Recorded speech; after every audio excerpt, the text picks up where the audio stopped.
서울 한복판 백화점에서 며느리가 무릎을 꿇었습니다. 네가 감히 내 얼굴에 먹칠을 해?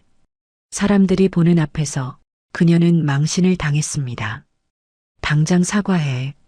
여기서. 어머님, 저는. 그때 조용히 다가온 한 사람이 모든 걸 멈췄습니다. 그만하시죠. 그리고 밝혀진 사실은 그 매장의 진짜 주인이 누구인지였습니다. 대표님, 이 건물 실소유주가 오셨습니다. 뭐라고? 백조 재벌이라던 시어머니. 하지만 그날 임차인은 따로 있었습니다. 사람들 앞에서 무릎을 꿇은 며느리. 그리고 그 장면을 지켜본 한 사람. 이런 현실 같은 가족 이야기 끝까지 함께 보실 분들은 지금 구독과 좋아요로 응원해주세요. 이제 백화점 한복판에서 벌어진 그날의 진실을 처음부터 말씀드리겠습니다. 서울 한복판 대형 백화점 1층 명품 매장 한가운데에 수십 명의 시선이 한 곳으로 쏠려 있었습니다. 오후 늦은 시간 봄 시즌 신상품 론칭 행사로 매장 안은 VIP 고객들과 초청 손님들로 가득 차 있었는데 그 소란의 중심에는 한정숙이 서 있었죠. 한정숙은 캐시미어 코트 깃을 고추세운 채 매장 중앙에 서서 한 여자를 내려다보고 있었습니다. 김서연이었습니다. 김서연은 두 손으로 은색 트레이를 들고 서 있었는데 한정숙이 손가락으로 트레이 위에 샴페인 잔 배열을 가리키며 목소리를 높였죠. 이게 제대로 된 배열이냐고. 잔 사이 간격도 못 맞추면서 뭘 한다는 거야. 김서연의 손끝이 미세하게 떨렸지만 고개를 숙인 채 아무 말도 하지 못했습니다. 주변에 둘러선 고객들이 하나둘 시선을 돌리기 시작했고 몇몇은 대놓고 쳐다보며 수군거렸죠. 한정숙은 그런 시선이 오히려 자신의 권위를 증명이라도 하듯 턱을 치켜들었습니다. 여기가 어딘 줄 알아? 백조 자산그룹이 주최하는 자리야. 내가 여기서 실수하면 내 체면이 깎이는 거라고. 김서연은 입술을 꽉 깨물었습니다. 옆에 서 있던 매장 직원 한 명이 조심스럽게 다가와 상황을 수습하려 했지만 한정숙이 손바닥을 들어 제지했죠. 그 동작이 어찌나 단호했던지 직원은 반걸음 물러나며 고개를 떨궜습니다. 며느리라는 게 이 정도 행사 하나 못 챙기면 집안에서 뭘 하겠어. 내가 처음부터 반대한 데는 다 이유가 있었던 거야. 그 말에 김서연의 어깨가 움찔했습니다. 하지만 한정숙은 거기서 멈추지 않았죠. 트레이 위에 샴페인 잔 하나를 손가락 끝으로 밀어 넘겼습니다. 유리잔이 트레이를 벗어나 대리석 바닥 위로 떨어졌고 맑은 깨지는 소리가 매장 전체에 울려 퍼졌습니다. 순간 매장 안이 조용해졌죠. 음악 소리만 낮게 깔린 가운데 깨진 잔 조각 사이로 샴페인이 바닥 위에 번져나갔습니다. 김서연은 반사적으로 몸을 낮추려 했지만 한정숙이 먼저 입을 열었습니다. 치워. 단 한마디였습니다. 그러나 그 한마디에 담긴 무게는 김서연의 무릎을 짓눌렀죠. 김서연은 트레이를 옆 테이블에 내려놓고 천천히 바닥에 무릎을 꿇었습니다. 깨진 유리 조각들 사이에서 손을 뻗어 파편을 주워 담기 시작했는데 그 모습을 한정숙은 팔짱을 낀 채 내려다보고 있었죠. 고객 몇 명이 불편한 표정으로 시선을 돌렸고 한 중년 여성은 동행에게 낮은 목소리로 속삭였습니다. 하지만 아무도 나서지 않았습니다. 한정숙의 이름 석자가 이 백화점에서 갖는 무게를 모르는 사람은 없었으니까요. 김서연의 손가락 끝에서 가느다란 핏줄이 배어나왔습니다. 유리 파편에 베인 거였죠. 김서연은 그 손을 말없이 주먹 쥐었고 피가 손바닥 안쪽으로 스며들었습니다. 한정숙은 그걸 보고도 표정 하나 바꾸지 않았습니다. 손도 제대로 못 쓰면서 이런 자리에 데려온 내가 바보지. 그때 매장 입구 쪽에서 자동문이 열리는 소리가 났습니다. 누군가 안으로 들어서는 기척이었는데 한정숙은 거들떠보지도 않았죠. 새로 들어온 사람은 베이지색 린넨 재킷에 단정한 단발머리를 한 여성이었습니다. 박명자였습니다. 박명자는 매장 입구에서 세 걸음쯤 들어선 채 발을 멈췄습니다. 시선이 바닥에 무릎 꿇은 김서연에게 닿는 순간 박명자의 걸음이 굳어졌죠. 김서연의 손에 묻은 핏자국, 그 앞에 서서 팔짱을 끼고 있는 한정숙의 뒷모습, 주변에서 못 본 척 고개를 돌리는 사람들. 그 모든 장면이 박명자의 눈 안에 한꺼번에 들어왔습니다. 박명자의 입술이 한 번 떨렸습니다. 하지만 소리를 내지는 않았죠. 대신 오른손으로 핸드백 손잡이를 천천히 쥐었고 그 손등 위로 힘줄이 드러날 만큼 세게 움켜쥐었습니다. 눈빛이 달라졌습니다. 아까까지 평온하던 얼굴에 차갑고 단단한 무언가가 스며드는 게 보였죠. 한정숙은 여전히 김서연을 향해 말을 이어가고 있었습니다. 빨리 치우고 일어나. 손님들 보는 앞에서 꼴이 뭐야. 진작시켰으면 끝났을 걸 느릿느릿하고 있으니까 이 모양이잖아. 김서연은 마지막 유리 조각을 냅킨으로 감싸 쥔 뒤 천천히 일어섰습니다. 무릎에 눌린 자국이 스타킹 위로 선명하게 남아 있었고 피가 배어든 손을 뒤로 감추며 고개를 숙였죠. 한정숙은 김서연의 어깨 너머로 VIP 라운지 쪽을 힐끗 보더니 목소리를 한 톤 낮췄습니다.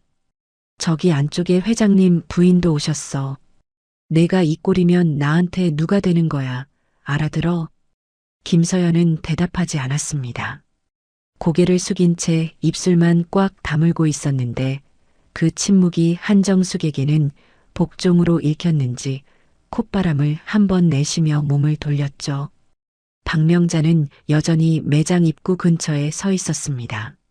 한정숙과 김서연 사이의 거리는 15걸음 남짓이었고 박명자와 김서연 사이의 거리도 비슷했습니다. 하지만 박명자는 다가가지 않았죠. 김서연도 박명자를 보지 못했습니다. 고개를 숙이고 있었으니까요. 박명자의 시선이 매장 천장에 걸린 백조 자산그룹의 행사 현수막 위를 한번 스쳤습니다. 그러다 다시 바닥 위에 남은 샴페인 자국, 그 옆에 선 김서연의 구겨진 어깨 위로 돌아왔죠. 박명자는 입구 근처 기둥 옆으로 조용히 한 발 물러서며 핸드백에서 휴대전화를 꺼냈습니다. 화면을 켜고 연락처 하나를 찾아 누른 뒤 전화기를 귀에 갖다 댔습니다.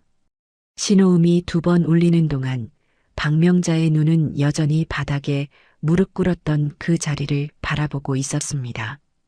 대리석 위에 남은 샴페인 얼룩이 형광등 아래서 희미하게 빛났고 그 위로 김서연의 핏방울 자국이 점처럼 찍혀 있었죠. 박명자의 입이 열렸습니다. 이도윤 실장님이시죠? 건물주 박명자입니다. 목소리는 낮았지만 단 한 글자도 흔들리지 않았습니다. 박명자가 전화를 끊고 휴대전화를 핸드백 안에 넣는 동안 매장 안쪽에서는 한정숙의 목소리가 다시 울려 퍼지고 있었습니다. 행사장 한쪽에 마련된 VIP 라운지 테이블로 자리를 옮긴 한정숙은 주변에 둘러앉은 고객 서너 명과 샴페인을 기울이며 이야기를 나누고 있었죠. 김서연은 그 테이블 옆에 서서 한정숙의 잔이 비워질 때마다 세 잔을 가져다 놓고 있었습니다. 우리 며느리가 좀 서툴죠. 원래 이런 자리에 나와본 적이 없는 아이라서요. 한정숙은 웃으며 말했지만 그 웃음 아래 깔린 것은 분명한 조롱이었습니다. 맞은편에 앉은 중년 여성이 어색하게 잔을 들며 화제를 돌리려 했지만 한정숙은 거기서 멈출 생각이 없었죠. 친정이 좀 그래요. 어디 변변한 데가 있어야 말이죠. 월세 사시는 집이라 혼수도 제대로 못 해왔어요. 우리 집안에서 다 맞춰줬지. 김서연의 손이 샴페인 병 위에서 멈췄습니다. 손가락이 병목을 감싼 채 미세하게 떨렸지만 고개는 숙인 그대로였죠. 테이블에 앉은 손님 한 명이 시선을 내리깔며 입술을 다셨고 또 다른 손님은 핸드폰을 꺼내 화면을 들여다보는 척했습니다. 아무도 한정숙의 말을 받아주지 않았지만 한정숙은 그 침묵을 동의로 읽는 듯 했습니다.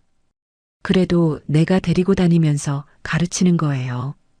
이런 자리에 세워놔야 좀 배우니까. 그때 매장 정문 쪽에서 한 남자가 들어섰습니다. 최민호였습니다. 감색 정장에 타이를 맨 차림이었는데 매장 안을 둘러보다 VIP 라운지 쪽에 서 있는 김서연을 발견하고 걸음을 옮겼죠.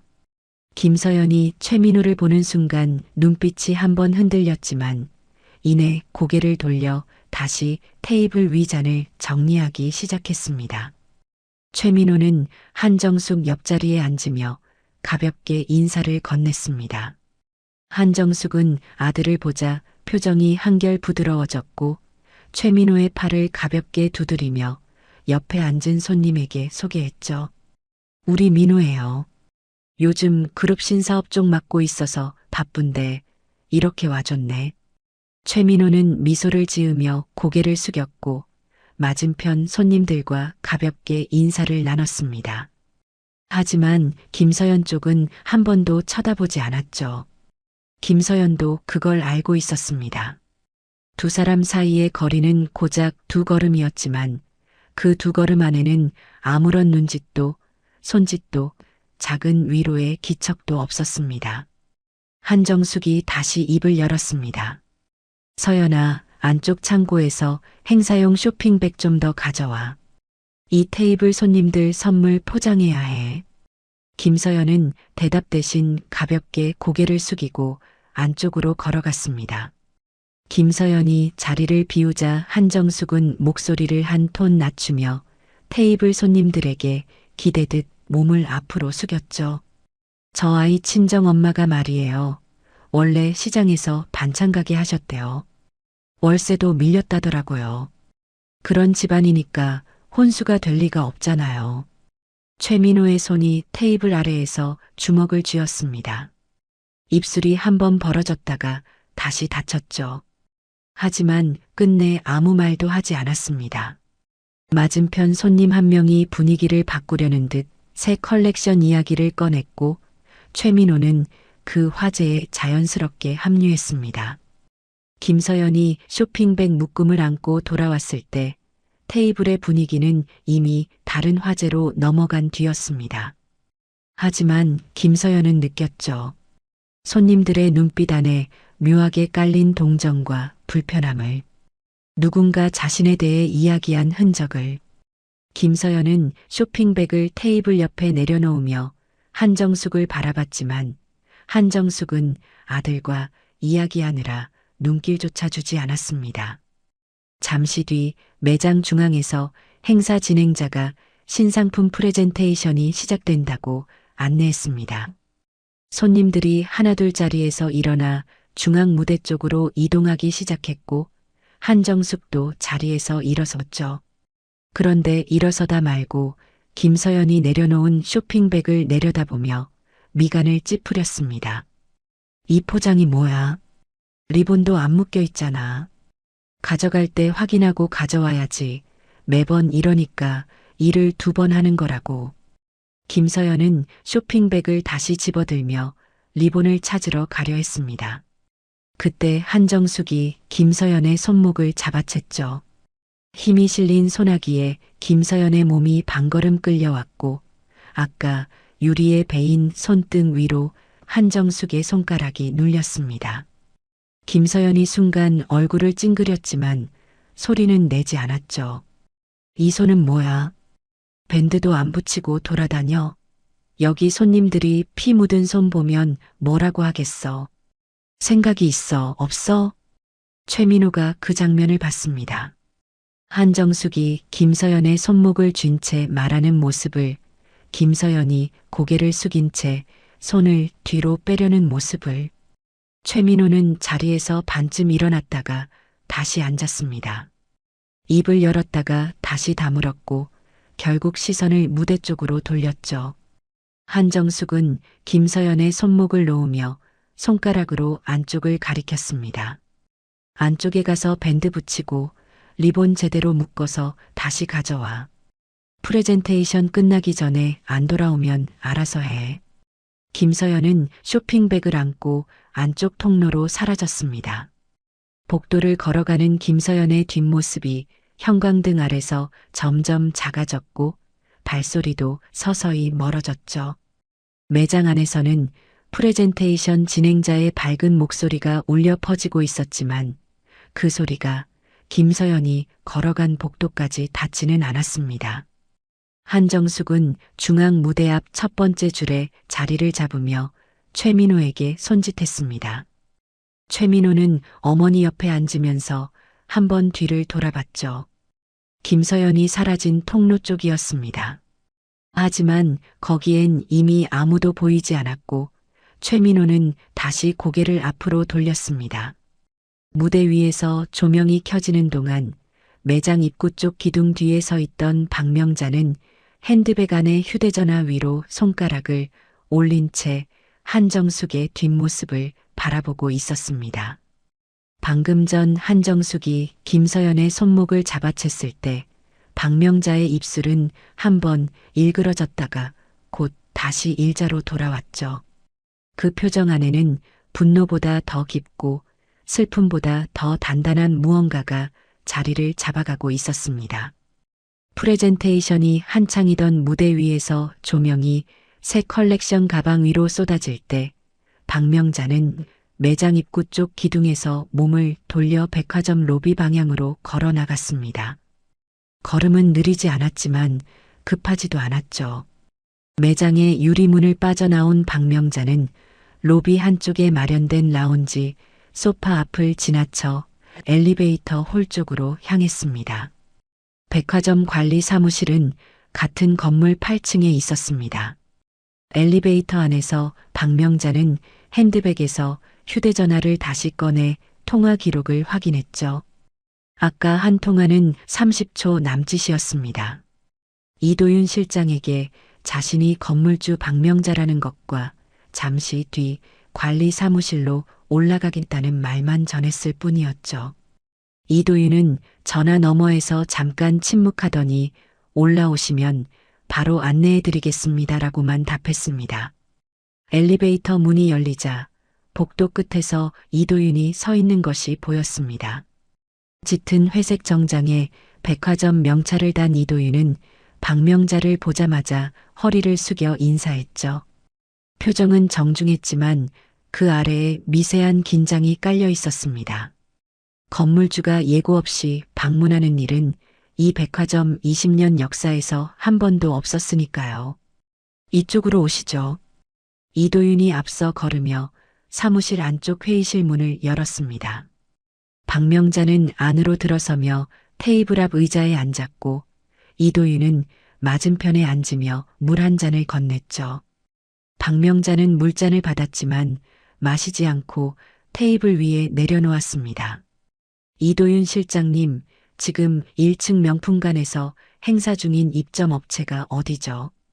이도윤은 잠시 눈을 깜빡이며 답했습니다. 백조 자산그룹 산하 브랜드입니다. 대표가 한정숙 회장이시고 올해 봄 시즌 행사로 매장을 사용 중입니다. 임대 계약서 확인 좀 부탁드려요. 원본이 아니어도 좋으니 계약 당사자 이름하고 계약 기간, 특약사항 정도만요. 이도윤의 손이 테이블 위에서 미세하게 움직였습니다. 건물주가 임대 계약서를 직접 확인하겠다는 말은 단순한 점검이 아니라는 뜻이었으니까요.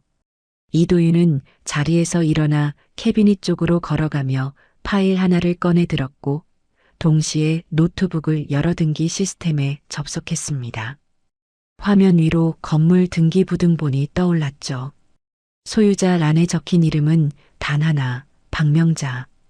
이도윤은 그 이름을 확인하는 순간 키보드 위에 올려놓은 손가락이 멈췄습니다. 고개를 돌려 맞은편에 앉아 있는 박명자를 바라봤고 박명자는 아무 말 없이 이도윤의 시선을 받았습니다. 이도윤은 다시 화면으로 시선을 돌렸습니다.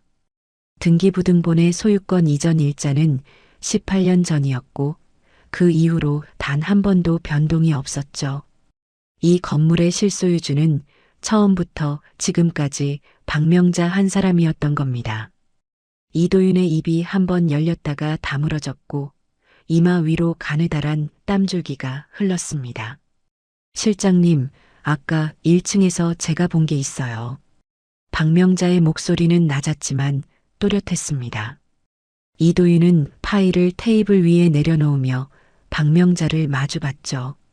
한정숙 회장이라는 분이 행사장 한가운데서 한 여자를 바닥에 무릎 꿇게 하더군요. 유리잔이 깨졌는데 그 파편을 맨손으로 줍게 했어요. 손에서 피가 났는데도 밴드 하나 건네는 사람이 없었고요. 이도윤의 표정이 굳었습니다.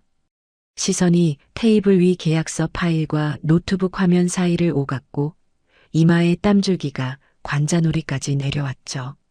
그 여자가 내 딸이에요. 이도윤의 몸이 의자 등받이에 닿으며 미세하게 뒤로 밀렸습니다. 입술이 벌어졌지만 소리가 바로 나오지 않았고 대신 손이 먼저 움직여 노트북 화면을 박명자 쪽으로 돌렸죠. 등기부등본 위에 선명하게 찍힌 박명자의 이름을 가리키며 이도윤은 겨우 입을 열었습니다. 대표님, 혹시 아래층 한정숙 회장 측에서 건물주가 누구인지 알고 있습니까? 모르죠. 그쪽은 건물주가 해외에 거주한다고 알고 있을 거예요. 관리는 늘 법인 명의 위탁사를 통해 했으니까요. 이도윤은 고개를 끄덕이며 계약서 파일을 펼쳤습니다. 임대계약 당사자란에는 백조 자산그룹 대표 한정숙의 이름이 적혀 있었고 임대인 란에는 위탁관리법인 이름만 기재되어 있었죠. 건물주의 실명은 어디에도 드러나 있지 않았습니다. 실장님, 오늘은 여기까지만 확인하고 가려고요. 다만 한 가지만 부탁드려도 될까요? 말씀하십시오. 아래층에서 벌어지는 일이 앞으로 어떻게 될지는 저도 아직 모르겠어요. 다만 오늘 제가 다녀간 사실은 한정숙 회장 측에 알리지 말아주세요. 이도윤은 잠시 박명자의 눈을 들여다봤습니다. 그 눈 안에는 분노도 있었지만 그보다 먼저 보이는 것은 딸의 무릎 자국과 핏빛 손등을 목격한 어머니의 것이었죠. 이도윤은 천천히 고개를 숙였습니다. 알겠습니다. 오늘 방문건은 대회비로 처리하겠습니다. 박명자는 자리에서 일어나며 물잔을 한 모금 마셨습니다. 그리고 회의실 문을 열기 전 한번 뒤를 돌아봤죠. 이도윤 실장님, 그 매장 임대계약 특약에 건물주 측 일방 해지 조항 있죠? 이도윤은 파일을 다시 펼쳐 특약 조항을 훑었습니다. 손가락이 한 줄에서 멈췄고 이도윤은 고개를 들어 박명자를 바라봤죠. 있습니다. 박명자는 고개를 한번 끄덕이고 회의실을 나섰습니다. 복도를 걸어 엘리베이터 앞에 선 박명자는 버튼을 누른 뒤 잠시 멈춰섰죠. 엘리베이터 문에 비친 자신의 모습을 바라보는 동안 아래층에서는 프레젠테이션 마무리 박수 소리가 천장을 통해 희미하게 올라오고 있었습니다. 그 박수 소리 안에 한정숙의 웃음소리가 섞여 있을 거라는 걸 박명자는 알고 있었습니다. 한정숙은 지금 이 순간에도 이 건물이 자기 무대라고 믿고 있을 테니까요. 건물주가 바다 건너 어딘가에 있다고, 자신의 손이 닿지 않는 먼 곳에 있다고 확신하면서요. 엘리베이터 문이 열렸고 박명자는 안으로 들어서며 1층 버튼을 눌렀습니다. 엘리베이터 문이 1층에서 열리자 로비 쪽에서 프레젠테이션이 끝난 뒤에 웅성거림이 밀려들었습니다. 박명자는 엘리베이터에서 내려 명품 매장 방향으로 천천히 걸었죠. 매장 안에서는 행사가 마무리 단계에 접어들어 있었고 VIP 고객들이 삼삼오오 흩어져 진열대 사이를 돌아다니고 있었습니다. 한정숙은 매장 중앙 카운터 앞에 서 있었습니다. 행사 진행자에게 마무리 인사를 지시하면서 동시에 김서연에게 손짓을 하고 있었죠. 선물 포장은 다 됐어? 손님들 나가시기 전에 하나씩 드려야지. 빈손으로 보내면 어떡해. 김서연은 리본이 묶인 쇼핑백 8개를 양손에 나눠 들고 카운터 앞으로 왔습니다. 베인 손등 위에는 밴드가 붙어 있었지만 밴드 가장자리로 피가 약간 배어 나와 있었죠. 한정숙은 쇼핑백을 훑어보더니 고개를 한번 끄덕이고는 손님들 쪽으로 돌아섰습니다. 오늘 와주신 분들께 감사 선물 드리겠습니다. 백조자산그룹에서 준비한 소소한 마음이에요. 한정숙이 직접 손님 한 명 한 명에게 쇼핑백을 건네며 인사를 나누는 동안 최민호는 카운터 옆에 기대서서 휴대전화를 들여다보고 있었습니다. 김서연은 빈 트레이를 정리하며 카운터 뒤로 물러나 있었죠. 두 사람 사이에는 여전히 어떤 말도 오가지 않았습니다. 그때 매장 정문 유리문이 열렸습니다. 박명자가 안으로 들어선 거였죠. 하지만 아까와는 달랐습니다. 아까 입구 근처 기둥 뒤에 서서 조용히 지켜보기만 했던 박명자가 이번에는 매장 중앙을 향해 곧장 걸어 들어왔습니다. 베이지색 린넨 재킷 아래로 똑바로 편 어깨, 정면을 응시하는 시선. 걸음마다 구두굽이 대리석 바닥 위에서 또렷한 소리를 냈죠. 매장 안에 있던 사람 몇 명이 고개를 돌렸습니다. 박명자의 차림은 화려하지 않았지만 걸어오는 기세가 주변 시선을 끌었죠. 한정숙은 손님에게 쇼핑백을 건네다 말고 입구 쪽을 힐끗 봤지만 모르는 얼굴이라 시선을 곧 거뒀습니다.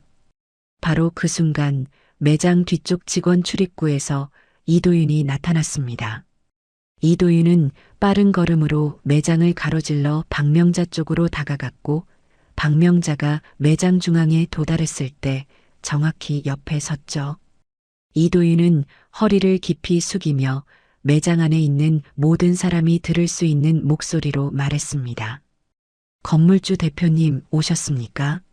매장 안의 공기가 한 번에 바뀌었습니다. 진열대 사이를 걷던 손님들의 발이 멈췄고 카운터 뒤에서 포장지를 정리하던 직원의 손이 허공에서 멈췄죠. 한정숙은 손님에게 건네려던 쇼핑백을 든 채 고개를 돌렸습니다. 한정숙의 시선이 이도윤 옆에 선 박명자에게 닿았죠. 베이지색 린넨 재킷, 단정한 단발머리, 작은 가죽 핸드백 하나. 한정숙의 눈이 박명자의 차림을 위에서 아래로 훑쳤습니다. 명품 매장 행사장에서 볼 법한 차림이 아니었죠. 한정숙의 미간이 좁아졌고 입꼬리가 미세하게 내려갔습니다. 건물주요? 한정숙이 이도윤을 향해 물었습니다. 이도윤은 허리를 숙인 채 대답했죠. 네, 이 건물의 실소유주이신 박명자 대표님이십니다. 한정숙의 손에서 쇼핑백이 아래로 살짝 기울었습니다. 눈이 한번 깜빡였고 입이 열렸다가 닫혔죠. 한정숙은 그동안 이 건물의 주인이 해외에 거주하는 투자자라고 알고 있었습니다. 관리법인을 통해서만 연락이 오갔고 건물주가 직접 매장에 나타난 적은 단 한 번도 없었으니까요. 한정숙의 시선이 다시 박명자의 얼굴로 올라갔습니다. 소박한 외모, 화장기 없는 얼굴, 귀에 달린 작은 진주 귀걸이 하나. 한정숙의 눈 안에서 당혹과 의심이 동시에 스쳤지만 그 감정은 오래가지 않았습니다. 한정숙은 쇼핑백을 옆에 있던 직원에게 넘기며 한 발 앞으로 나섰죠. 아, 건물주분이 직접 오신 거예요? 이렇게 뵙게 되다니. 인사가 늦었네요. 한정숙의 목소리에는 놀라움 위로 사교적 미소가 빠르게 덮였습니다.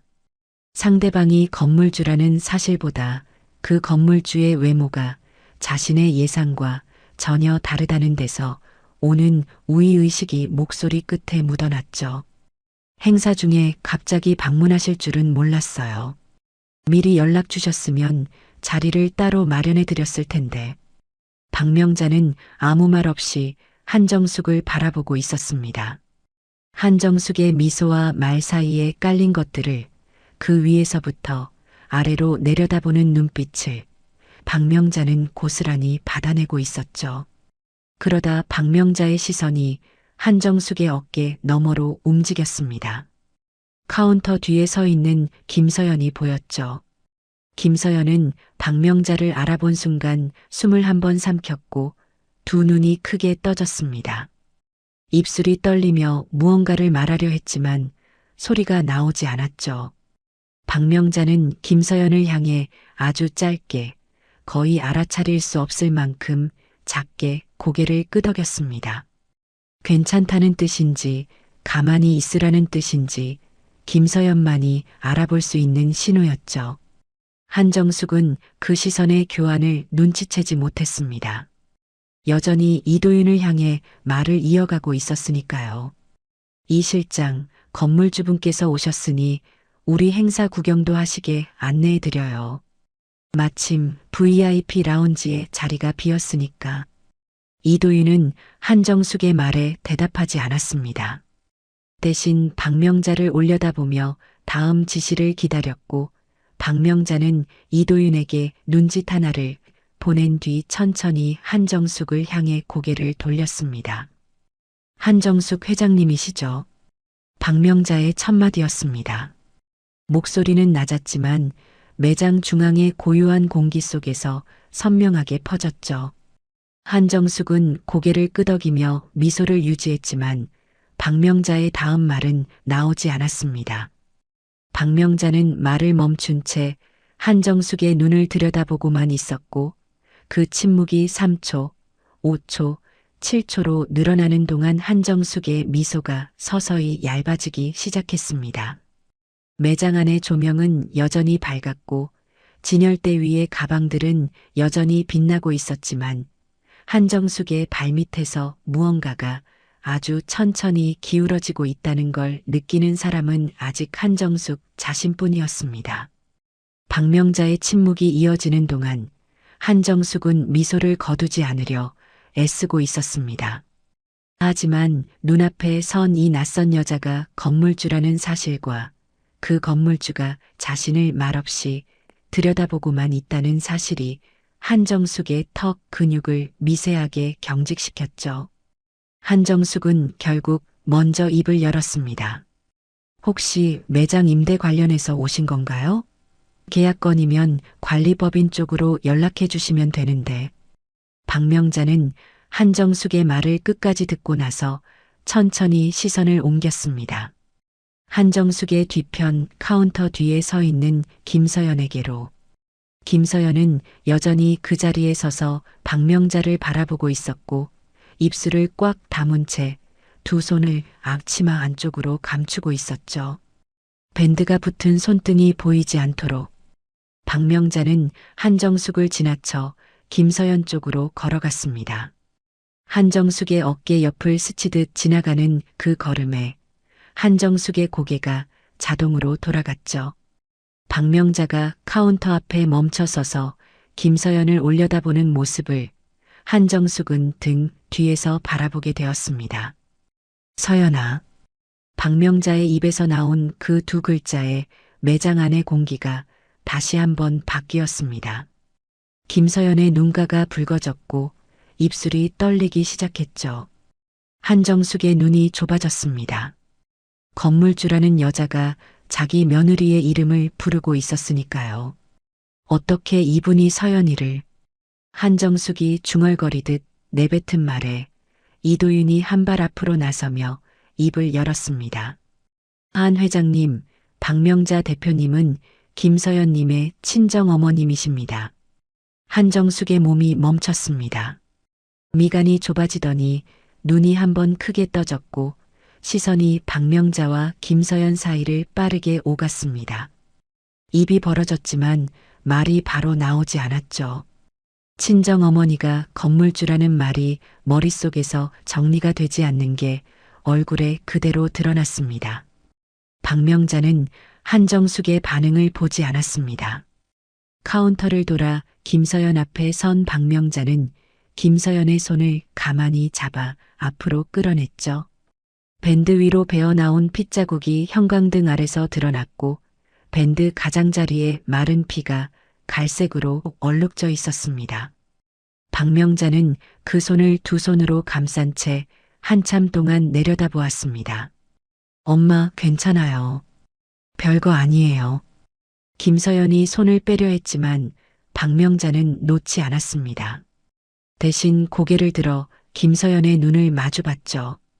김서연의 무릎에 남은 자국은 스타킹 아래로 가려져 있었지만 박명자는 아까 그 장면을 봤기에 거기 무엇이 있는지 알고 있었습니다. 서연아, 엄마가 하나만 물어볼게. 박명자의 목소리는 떨리지 않았습니다. 하지만 김서연의 손을 잡은 두 손끝이 미세하게 흔들리고 있었죠. 이게 오늘만 있었던 일이니? 김서연은 대답하지 못했습니다. 입술을 깨물며 고개를 돌렸고 그 시선이 카운터 너머 한정숙 쪽을 스쳤다가 다시 바닥으로 떨어졌죠. 그 한 번의 시선이 대답이었습니다. 박명자의 턱이 한 번 떨렸고 손에 힘이 들어갔습니다. 한정숙은 그제야 상황을 정리한 듯 한 발 앞으로 나섰습니다. 얼굴에 당혹은 남아 있었지만 목소리에는 평소의 단단함을 되찾으려는 기색이 묻어났죠. 잠깐만요. 건물 주시든 뭐시든 지금 이 자리에서 우리 집안일에 끼어드시는 건 좀 그렇잖아요. 시어머니가 며느리한테 하는 말이 뭐가 어때서요? 박명자가 천천히 고개를 돌려 한정숙을 바라봤습니다. 무릎을 꿇렸어요. 유리 파편 위에 손에서 피가 났는데 밴드 하나 안 줬고요. 그게 시어머니가 며느리한테 하는 말인가요? 한정숙의 입꼬리가 실룩거렸습니다. 주변에 남아있던 손님 몇 명이 발걸음을 멈추고 쳐다보기 시작했고 직원들은 서로 눈치를 보며 어쩔 줄 몰라 했죠. 그건 서연이가 잘못해서 그런 거예요. 행사장에서 실수를 하면 당연히 혼나야 하는 거 아닙니까? 어디 집에서 그런 식으로 키웠길래 이런 기본도 안 되는 거냐고요. 박명자의 눈빛이 한순간 날카로워졌지만 목소리는 오히려 더 낮아졌습니다. 사과하실 생각은 없으신 거죠? 한정숙은 콧바람을 내쉬었습니다. 사과요? 내가 뭐요? 우리 집안에서 며느리 가르치는 건 내 몫이에요. 남이 참견할 일이 아니라고요. 박명자는 더 이상 한정숙에게 말하지 않았습니다. 대신 다시 김서연을 향해 돌아섰죠. 김서연은 고개를 숙인 채 어깨를 떨고 있었고 눈가에서 눈물이 한 줄기 흘러내리고 있었습니다. 서연아. 박명자의 목소리가 한 톤 부드러워졌습니다. 엄마가 다시 한 번만 물을게. 계속 참고 살 거니? 그 한마디에 매장 안이 완전히 조용해졌습니다. 김서연의 어깨가 한 번 크게 떨렸고 입술이 벌어졌다가 다시 닫혔죠. 눈물이 턱끝에서 떨어져 카운터 위에 작은 점을 만들었습니다. 최민호는 중앙 무대 옆에 서 있었습니다. 아까부터 한 발자국도 움직이지 못한 채 어머니와 아내 사이에서 시선만 오가고 있었죠. 한정숙이 최민호 쪽을 돌아봤습니다. 민호야, 너는 뭐하냐? 내 아내 친정 어머니가 와서 이런 식으로 나오는데 가만히 있을 거야? 최민호의 입이 열렸습니다. 하지만 시선은 한정숙이 아닌 김서연에게 가 있었죠. 김서연이 고개를 들어 최민호를 바라봤습니다. 눈물이 묻은 눈으로 말없이 그 눈빛 안에는 질문이 있었습니다. 말로 하지 않아도 읽히는 수년간 쌓여온 단 하나의 질문이. 최민호는 한 발을 내딛었습니다. 그 발이 김서연 쪽으로 향하는가 싶었지만 한정숙이 민호라고 한 번 더 부르자 걸음이 멈춰졌죠. 최민호의 시선이 바닥으로 떨어졌고 내딛었던 발이 제자리로 돌아왔습니다. 김서연은 그 모습을 봤습니다. 남편의 발이 자기 쪽으로 왔다가 되돌아가는 그 한 걸음을 놓치지 않고 봤죠. 김서연의 눈에서 흘러내리던 눈물이 멈췄습니다. 입술을 깨물던 이가 풀렸고 대신 턱에 힘이 들어가기 시작했습니다. 박명자는 김서연의 손을 여전히 잡은 채 아무 말 없이 서 있었습니다. 딸의 대답을 기다리면서 재촉하지도 유도하지도 않으면서 그저 딸이 스스로 입을 열 그 순간을 기다리고 있었죠. 김서연의 숨이 한번 깊게 들어갔다 나왔습니다. 고개가 천천히 올라오기 시작했고 바닥을 향하던 시선이 카운터를 지나 매장 중앙을 지나 한정숙의 얼굴 위에서 멈췄습니다. 김서연의 시선이 한정숙의 얼굴 위에 멈춘 채 매장 안에는 숨소리조차 들리지 않는 정적이 내려앉아 있었습니다. 김서연의 눈에는 아까까지 고여있던 눈물이 마른 자리만 남아 있었고 그 위로 형광등빛이 차갑게 반사되고 있었죠. 김서연은 박명자의 손을 천천히 놓았습니다. 박명자는 놓아주었죠. 김서연은 카운터 뒤에서 한 발을 내딛었고 카운터를 돌아 매장 중앙 쪽으로 걸어 나왔습니다. 아까까지 고개를 숙이고 쇼핑백을 나르던 그 걸음이 아니었습니다. 등이 곧게 펴져 있었고 턱이 수평을 유지한 채 앞을 향하고 있었죠. 구두굽이 대리석 바닥 위에서 또렷한 소리를 내며 한정숙 앞까지 7걸음을 옮겼고 한정숙과 2걸음 거리에서 멈춰 섰습니다. 한정숙은 눈앞에 선 김서연을 내려다봤습니다. 평소라면 고개를 숙이고 있어야 할 며느리가 자신의 눈을 똑바로 바라보고 있었죠. 한정숙의 미간이 좁아졌지만 입은 열지 않았습니다. 먼저 말하는 쪽이 약해 보인다는 걸 본능적으로 알고 있었으니까요. 하지만 이번에는 김서연이 먼저 입을 열었습니다. 어머님, 한마디였습니다. 그 한마디 안에 떨림은 없었죠. 한정숙의 눈썹이 미세하게 올라갔고 입꼬리가 한쪽으로 살짝 비틀렸습니다. 오늘 이 자리에서 저한테 하신 일 직접 말씀해 보시겠어요? 손님들 앞에서 무릎을 꿇게 하시고 깨진 유리를 맨손으로 줍게 하신 거요. 한정숙의 턱이 한번 굳어졌습니다. 주변에 남아있던 손님 대여섯 명이 발걸음을 멈춘 채 두 사람을 바라보고 있었고 매장 직원들은 카운터 뒤에서 숨을 죽이고 있었죠.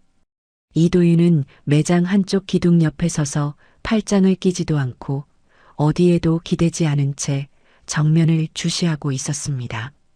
한정숙은 고개를 살짝 뒤로 젖혔습니다. 위에서 아래로 내려보는 시선의 각도를 한치도 바꾸지 않으며 입을 열었죠. 무슨 소리를 하는 거야? 내가 잔을 떨어뜨렸으니까 내가 치운 거지. 그걸 가지고 지금 나한테 따지는 거야? 잔을 떨어뜨린 건 저가 아니에요. 어머님이 손가락으로 밀어서 떨어뜨리신 거예요. 여기 계신 분들이 다 보셨죠. 한정숙의 입술이 한번 떨렸습니다. 주변 시선이 자신에게 쏠려 있다는 걸 의식한 듯 목소리를 한 톤 낮추며 다가섰죠.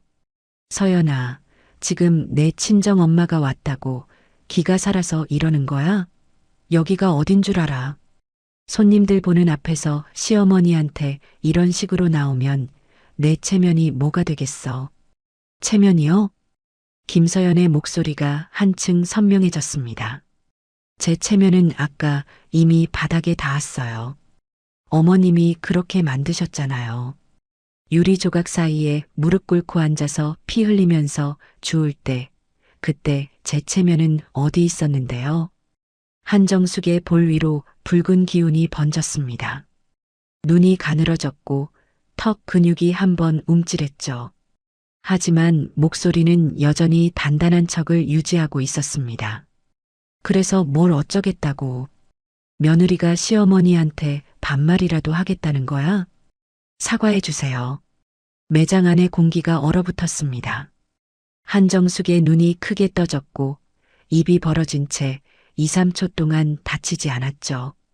주변에서 누군가 숨을 들이쉬는 소리가 들렸고 진열대 옆에 서 있던 손님 한 명이 옆 사람의 팔을 잡았습니다.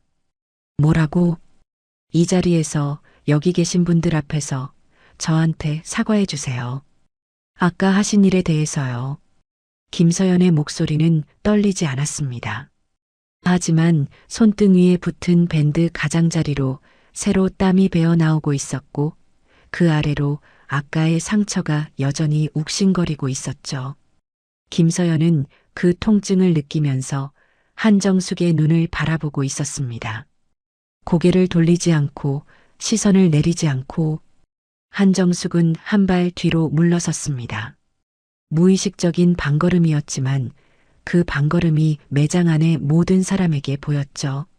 한정숙은 그걸 알아차린 듯 곧바로 다시 방걸음 앞으로 나섰고 양 어깨를 고추 세우며 턱을 치켜들었습니다. 내가 왜? 세 글자였습니다. 한정숙의 입에서 나온 그 세 글자에 매장 안의 공기가 한 번 더 경직되었죠. 내가 왜 사과를 해? 시어머니가 며느리한테 몇 마디 한 게 잘못이야? 그럼 지금까지 이 집안에서 내가 한 게 뭐가 있는데? 내가 끌어줘서 여기까지 온 거잖아. 내 친정이 뭔데? 내 엄마가 건물 주면 뭐가 달라? 돈이 있으면 예의도 없어도 되는 거야? 한정숙의 목소리가 높아지면서 매장 천장의 스피커에서 흘러나오던 음악 소리를 덮었습니다.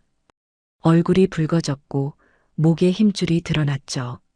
한정숙은 자기 안에 남아있는 모든 우위를 끌어모아 그 자리에 세우고 있었습니다. 사과를 거부하는 것이 아니라 사과를 요구받았다는 사실 자체를 부정하려는 것처럼 이 매장은 내 이름으로 연 거야. 이 행사도 내가 기획한 거고 여기 서 있는 사람들은 다 내 고객이야. 내가 감히 여기서 나한테 사과하라고? 한정숙의 손가락이 김서연을 가리키며 떨렸습니다. 하지만 김서연은 움직이지 않았죠. 고개도 시선도 발끝도 한치 움직이지 않은 채 한정숙의 얼굴을 바라보고 있었습니다. 박명자는 카운터 옆에 서서 그 장면을 지켜보고 있었습니다. 딸이 시어머니 앞에서 처음으로 고개를 숙이지 않는 모습을. 이도윤은 한쪽 손으로 양복 안주머니에 넣어둔 휴대전화를 만지작거리고 있었고 최민호는 무대 옆 기둥에 등을 기댄 채 두 눈을 질끈 감고 있었습니다. 한정숙은 숨을 한 번 거칠게 내쉬며 김서연을 지나쳐 박명자 쪽으로 시선을 돌렸습니다. 당신 딸 교육을 이렇게 시킨 거예요? 시어머니 앞에서 대들게 건물 주면 다야? 이 매장 계약이 아직 살아있는 한 여기는 내 공간이에요. 박명자는 대답하지 않았습니다. 대신 핸드백 안에서 휴대전화를 꺼내 화면을 한번 확인했죠. 그리고 이도윤을 바라봤습니다. 이도윤은 그 눈빛을 받고 고개를 아주 작게 끄덕였습니다. 한정숙은 그 둘 사이의 시선 교환을 받습니다. 자신이 이해할 수 없는 무언가가 이미 움직이고 있다는 느낌이 한정숙의 등줄기를 타고 올라왔지만 한정숙은 그 감각을 밀어냈죠. 턱을 치켜든 채 다시 한번 목소리를 높였습니다. 사과는 없어. 끝까지 없어. 그 말이 매장 안에 대리석 바닥 위로 떨어지는 동안 김서연은 한정숙의 눈을 응시한 채 고개를 천천히 끄덕였습니다. 마치 기다리던 대답을 드디어 들었다는 듯이 그 끄덕임 뒤에 무엇이 오는지를 한정숙은 아직 모르고 있었습니다. 김서연의 끄덕임이 끝나는 순간 박명자가 움직였습니다. 카운터 옆에 서 있던 박명자는 핸드백에서 꺼내 들고 있던 휴대전화를 내리며 매장 중앙을 향해 걸어 나왔죠.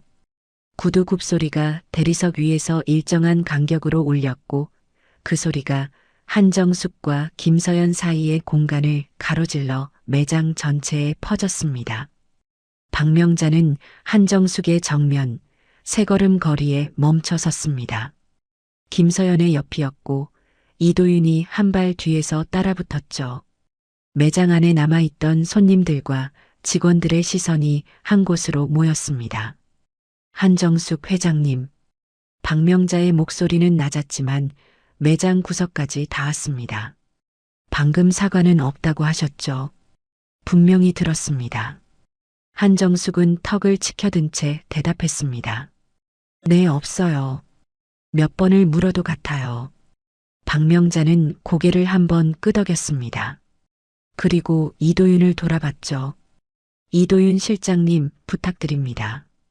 이도윤은 양복 안주머니에서 서류 봉투 하나를 꺼냈습니다.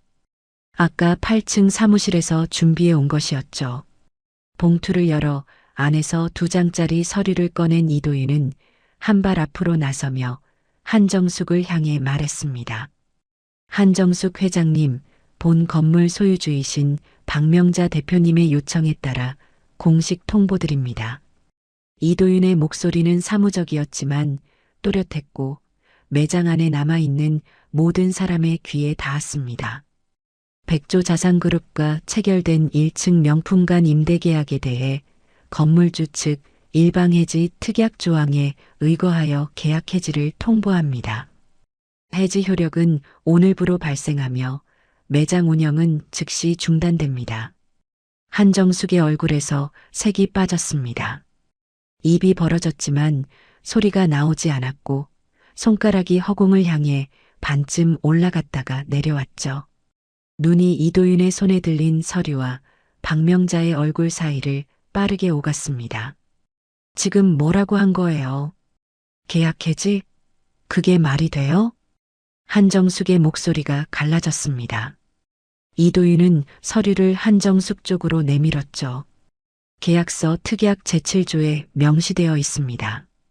건물주 측은 임차인의 신의성실 의무 위반 시 30일 이내 일방해지가 가능하며 중대한 사유 발생 시 즉시 해지도 가능합니다.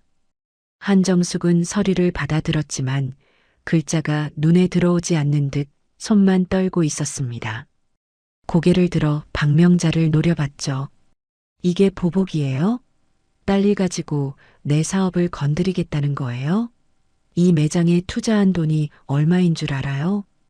박명자는 한정숙의 떨리는 목소리를 끝까지 들은 뒤 입을 열었습니다. 보복이 아닙니다. 제 건물에서 사람이 무릎 꿇려지고 피를 흘렸어요. 그게 임차인으로서 지켜야 할 신의가 맞습니까? 한정숙의 입술이 파르르 떨렸습니다. 서류를 쥔 손에 힘이 들어가며 종이 가장자리가 구겨졌고 주변에서 지켜보던 손님 한 명이 동행의 팔을 잡아 끌며 출구 쪽으로 발걸음을 옮기기 시작했죠. 하나가 움직이자 둘, 셋이 따라 움직였고 매장 안의 사람들이 조용히 빠져나가기 시작했습니다. 이도윤이 다시 한 발 앞으로 나섰습니다. 한 회장님, 계약 해지에 따라 매장 내 모든 행사는 지금 이 시점부터 중단됩니다. 재고 및 집기 철수 일정은 추후 서면으로 안내드리겠습니다. 한정숙은 이도윤을 향해 손가락을 들어 올렸습니다. 이 실장, 당신이 감히 나한테 이래? 이 백화점에서 우리 백조 자산이 얼마나 큰 고객인 줄 알면서? 이도윤은 한정숙의 손가락을 마주보며 허리를 숙이지 않았습니다. 건물주 대표님의 지시를 이행하는 것이 제 업무입니다. 한정숙의 들어올린 손이 공중에서 멈춘 채 떨렸고 이도윤은 시선을 거두지 않았죠. 한정숙은 결국 손을 내리며 몸을 돌려 최민호를 찾았습니다. 민호야, 지금 당장 법무팀에 연락해. 이건 부당해지야. 소송 들어가야 해. 최민호는 기둥 옆에 서 있었습니다. 얼굴이 창백했고 양손이 주머니 안에서 주먹을 쥐고 있었죠. 한정숙의 말에 고개를 끄덕이려는 순간 김서연의 목소리가 먼저 매장 안에 울렸습니다. 민호 씨. 최민호의 몸이 굳었습니다. 김서연이 자신을 부른 호칭이 달라졌다는 걸 알아차렸기 때문이죠. 여보도 오빠도 아닌 민호 씨. 김서연은 최민호를 향해 한 걸음 다가서며 말을 이었습니다. 아까 어머님이 저를 무릎 꿇게 했을 때 당신은 봤죠? 최민호는 대답하지 못했습니다. 입술이 벌어졌다가 닫혔고 시선이 바닥으로 떨어졌죠. 유리에 손이 베어서 피가 났을 때도 봤죠. 그때 당신은 반쯤 일어나다가 다시 앉았어요. 저 지금 그 장면이 눈에서 안 지워져요. 최민호의 어깨가 움츠러들었습니다. 한정숙이 서연아, 지금 뭘 하는 거야 라고 끼어들었지만 김서연은 한정숙이 아닌 최민호만 바라보고 있었죠. 민호 씨, 저 오늘부터 별거 할 겁니다. 매장 안에 마지막 남은 소리마저 멈추는 것 같았습니다. 한정숙의 입이 벌어졌고 최민호의 눈이 처음으로 김서연의 얼굴을 똑바로 마주봤죠. 그리고 재산 분리도 진행할 거예요. 변호사 연락은 내일 갈 겁니다. 한정숙이 한 발 앞으로 나섰습니다. 별거? 재산 분리? 내가 감히 이 집안에서 나가겠다고? 하지만 한정숙의 목소리에는 아까의 힘이 남아있지 않았습니다. 계약 해지 통보, 매장 운영 중단, 그리고 이제 며느리의 별거 선언까지. 1시간도 안 되는 사이에 세 개의 균열이 동시에 발밑을 갈라놓고 있었죠. 최민호가 입을 열었습니다. 서연아, 아까 한 걸음 돌아갔잖아요. 저한테 오다가. 그게 당신 대답이었어요. 김서연의 목소리는 담담했지만 그 담담함 안에 수년간 눌러 담은 것들의 무게가 실려 있었습니다. 최민호는 말을 잇지 못했고 내밀려던 손이 허공에서 멈춘 채 천천히 내려왔죠. 이도윤이 매장 입구 쪽 셔터 제어판을 향해 걸어가기 시작했고 직원들이 진열대 위에 조명을 하나씩 끄기 시작했습니다. 매장 천장의 스포트라이트가 하나 꺼질 때마다 한정숙이 서 있는 공간이 조금씩 어두워졌죠.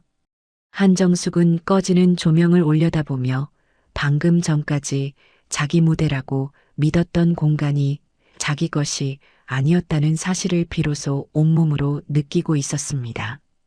조명이 하나 더 꺼지면서 매장 안쪽 진열대가 어둠 속으로 가라앉았고 이도윤은 셔터 제어판 앞에 서서 열쇠를 꺼내 들었습니다. 직원 2명이 남은 손님들에게 조용히 안내를 하며 출구 쪽으로 이동시키고 있었고 행사장에 깔려있던 레드 카펫 위를 마지막 손님의 구두가 지나갔죠. 김서연은 한정숙에게서 시선을 거뒀습니다. 더 이상 바라볼 이유가 없다는 듯이, 더 이상 기다릴 말이 없다는 듯이 몸을 돌려 박명자 쪽으로 걸었죠. 박명자는 매장 중앙에서 한 발도 움직이지 않고 딸을 기다리고 있었고 김서연이 다가오자 아무 말 없이 딸의 팔에 자기 팔을 끼웠습니다. 두 사람의 손이 닿는 순간 김서연의 입술이 한 번 떨렸지만 울지는 않았습니다. 박명자와 김서연은 나란히 매장 정문을 향해 걸었습니다. 구두 소리 두 쌍이 대리석 위에서 엇갈리며 울렸고 그 소리 외에 매장 안에는 어떤 말도 흐르지 않았죠. 박명자는 걸으면서 뒤를 돌아보지 않았고 김서연도 고개를 돌리지 않았습니다.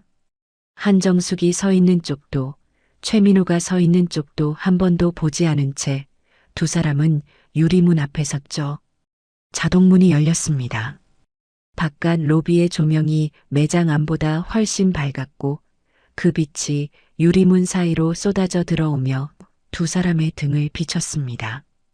박명자는 문을 나서기 직전 걸음을 한 박자 멈추며 김서연의 팔을 가볍게 쥐었죠. 힘을 주거나 재촉하는 손길이 아니라 함께 나간다는 것을 확인하는 손길이었습니다. 김서연은 고개를 살짝 숙여 어머니의 손을 한번 내려다봤고 그 손이 아까 자신의 핏빛 손등을 감싸 쥐었던 바로 그 손이라는 걸 느끼며 발을 내딛었습니다. 두 사람이 유리문 밖으로 나서자 자동문이 닫혔습니다. 매장 안에서 본 두 사람의 뒷모습은 유리에 한번 반사되었다가 로비의 밝은 빛 속으로 사라졌죠. 최민호는 무대 옆 기둥에서 한 발 떼어놓은 자세 그대로 서 있었습니다. 김서연이 돌아서서 걸어나가는 순간 최민호의 입이 한번 열렸지만 소리가 나오지 않았죠. 발이 반걸음 앞으로 나갔다가 멈추는 오늘 하루 동안 반복된 그 동작이 한 번 더 되풀이되었습니다. 하지만 이번에는 멈춘 발이 다시 앞으로 나아가지 못했죠. 김서연의 등이 유리문 너머로 사라진 뒤에도 최민호는 그 자리에 서서 닫힌 유리문만 바라보고 있었습니다. 한정숙은 매장 중앙에 홀로 남아 있었습니다. 손에는 아까 이도윤에게 받은 계약 해지 서류가 구겨진 채 들려 있었고 캐시미어 코트깃이 한쪽으로 접혀 있었죠. 주변의 진열대 조명은 이미 모두 꺼져 있었고 천장에 메인 등만 2개 남아 매장 안을 희미하게 비추고 있었습니다. 이도윤이 셔터 제어판의 버튼을 눌렀습니다. 낮은 기계음과 함께 매장 정문의 금속 셔터가 위에서부터 천천히 내려오기 시작했죠. 셔터 아랫단이 유리문 위쪽을 지나는 순간 로비에서 들어오던 빛이 서서히 차단되었고 매장 안은 점점 더 어두워졌습니다. 한정숙은 셔터가 내려오는 소리를 듣고 고개를 돌렸습니다. 정문이 닫혀가고 있었죠. 한정숙의 발이 정문 쪽으로 향했지만 세 걸음 옮기고 나서 멈췄습니다. 셔터 아래로 보이는 로비 바닥이 점점 좁아지고 있었고 그 좁아지는 틈 사이로 로비를 지나가는 사람들의 발만 보였죠. 한정숙은 그 발들 사이에서 박명자와 김서연의 구두를 찾으려는 듯 눈을 가늘게 떴지만 이미 2 사람은 시야 밖으로 사라진 뒤였습니다. 셔터가 바닥에서 30cm쯤 남겨두고 속도가 느려졌다가 마지막 간격마저 닫히며 쿵 소리를 냈습니다. 그 소리가 텅 빈 매장 안에서 한 번 울리고 사라졌죠. 매장 안은 천장에 비상등 2개만 남아 붉은 빛을 내리쏟고 있었습니다. 아까까지 명품 가방과 보석이 빛나던 진열대는 검은 그림자로 변해 있었고 VIP 라운지의 테이블 위에는 마시다 남은 샴페인 잔들이 그대로 놓여 있었죠. 레드 카펫 위에는 행사 초대장 한 장이 바닥에 떨어져 있었고 그 위로 아까 깨진 와인잔의 파편 하나가 비상등 빛을 받아 희미하게 반짝이고 있었습니다. 최민호는 기둥 옆에서 천천히 몸을 돌렸습니다. 셔터가 닫힌 정문 쪽을 한번 보고 매장 중앙에 서 있는 한정숙을 한번 보았죠. 입을 열었지만 아무 말도 나오지 않았고 결국 고개를 떨구며 직원 출입구 쪽으로 걸어갔습니다. 발소리가 점점 작아지다 문이 닫히는 소리와 함께 사라졌죠. 한정숙은 움직이지 않았습니다.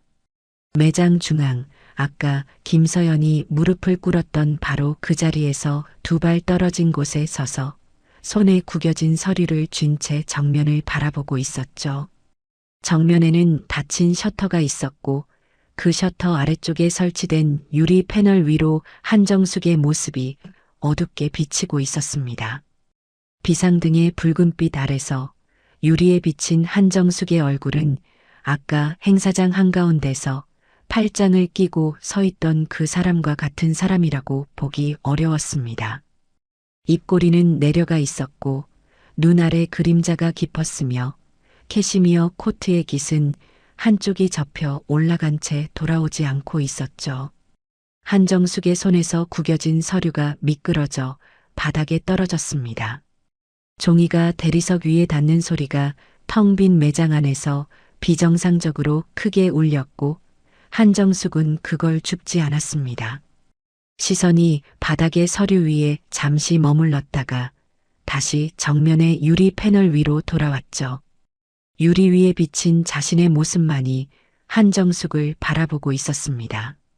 매장 밖 로비에서는 백화점의 패점 안내 음악이 흘러나오고 있었고 사람들의 발소리가 점점 멀어지고 있었지만 셔터 안쪽의 한정숙에게는 그 소리가 닿지 않았습니다. 비상등 하나가 깜빡이며 빛이 한번 흔들렸고 유리 위에 한정숙도 함께 흔들렸다가 다시 제자리로 돌아왔죠. 아무도 돌아오지 않는 매장 안에서 한정숙은 서 있었습니다. 그날 백화점에서 무너진 것은 체면이 아니라 관계였습니다. 백조재벌이라 불리던 시어머니는 그제야 자신이 임차인이었다는 사실을 받아들여야 했습니다. 그리고 며느리는 다시는 무릎을 꿇지 않기로 결심했습니다.